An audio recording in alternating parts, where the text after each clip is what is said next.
Hey, thank you so much for tuning in. I'm on site in a lovely parcel in Nanyuki, and today I want to address the issue of why it's important to do site visits. You're watching Online in Kenya, and I'm Solomon Wangwe.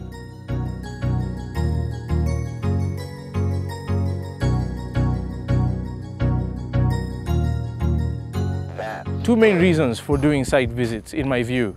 The first one is that you really want to get a feel for what the property looks like and feels like, as well as the environment, before you make a decision to tie up your hard-earned financial resources in making that investment.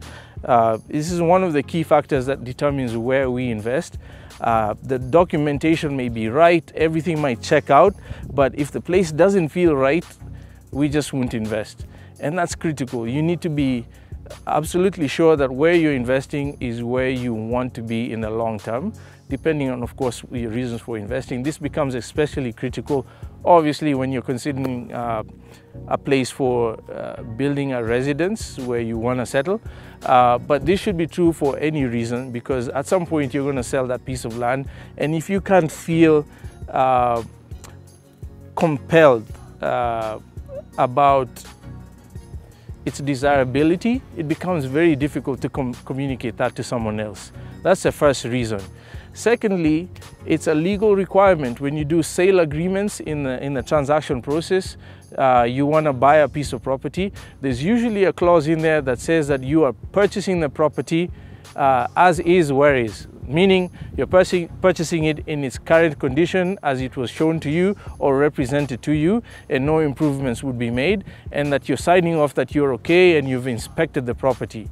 If you're going to do that on a sale agreement and yet you haven't visited the site, you're exposing yourself in a very big way, in my view.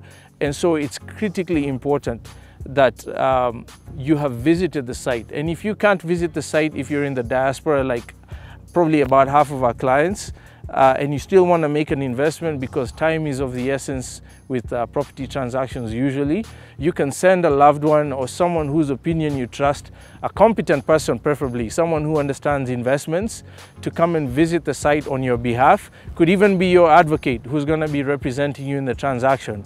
But you want to be sure that you understand what the site is like, have a look and feel for the area before you sign on the dotted line and part with your money. And I hope that helps. If you have any questions about this, please feel free to reach out to us. You can send us an email. You can also engage with us through our YouTube channel. We'll be happy to do so. You've been watching Own Land in Kenya. I'm Solomon Wangwe. Stay tuned for more information on strategic land investment.